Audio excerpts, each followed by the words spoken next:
Guna mengatasi dan mengantisipasi problema yang terjadi di kecamatan dan desa, pemerintah Kabupaten Gorontalo menggelar rapat koordinasi pimpinan kecamatan atau PIKA triwulan 4 se-Kabupaten Gorontalo.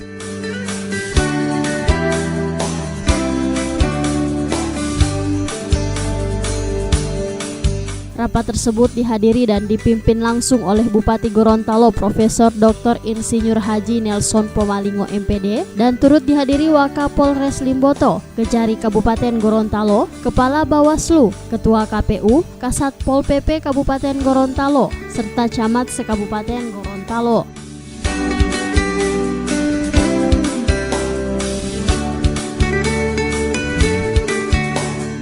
Menurut Bupati, problema yang ada di kecamatan dan di desa perlu diatasi. Dalam rakor ini pula, Bupati telah membahas beberapa hal, diantaranya berkaitan dengan pesta demokrasi yang akan berlangsung di tahun 2019 nanti.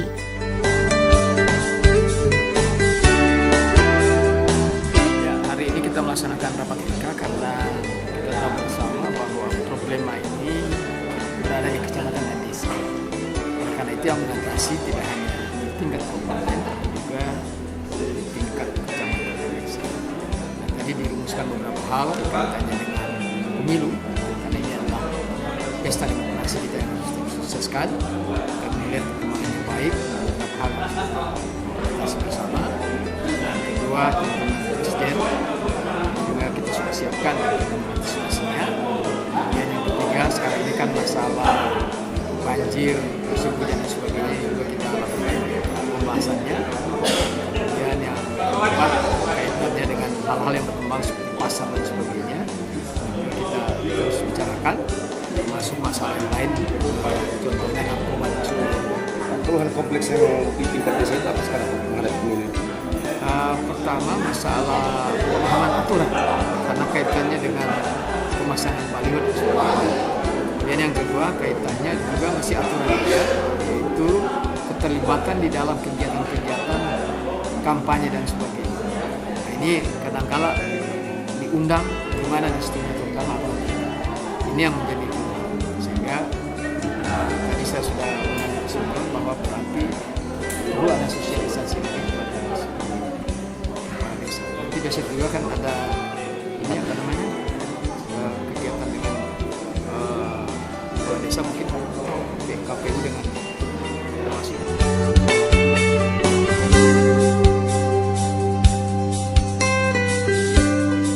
Dalam rapat koordinasi pimpinan kecamatan ini juga membahas tentang upaya penurunan angka kemiskinan, upaya pencegahan bencana banjir, dan upaya memberantas penggunaan lem di kalangan anak SD dan SMP yang telah meresahkan masyarakat, serta mengevaluasi perizinan tempat hiburan.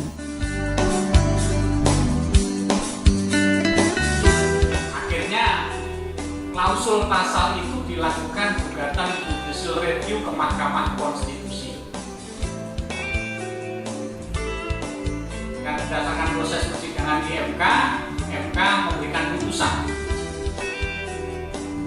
Kira-kira putusannya begini. Jadi pada prinsipnya orang yang sakit ingatan atau sakit jiwa yang bisa didaftar sebagai calon pemilih dalam DPT adalah sakit jiwa yang tidak permanen, ya guys.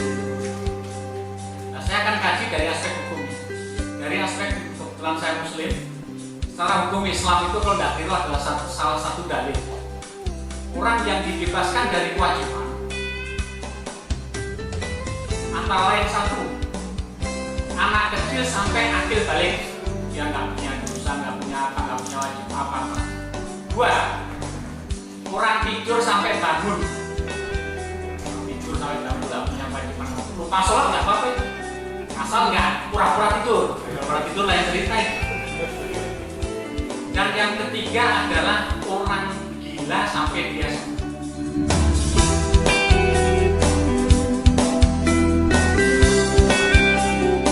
Di akhir rapat, Bupati juga membahas tentang perihal kunjungan Presiden Republik Indonesia ke Gorontalo dalam rangka menghadiri HKSN yang dipusatkan di Kabupaten Gorontalo.